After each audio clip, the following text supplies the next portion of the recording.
ลั้นเอาไว้ก็พลันไหลออกมาปัญหาที่เก็บเอาไว้ก็พลันวิ่งเข้าตา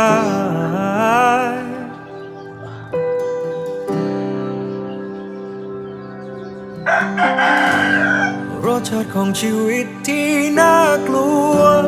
คือพวกการว่าใครไม่เข้าใจ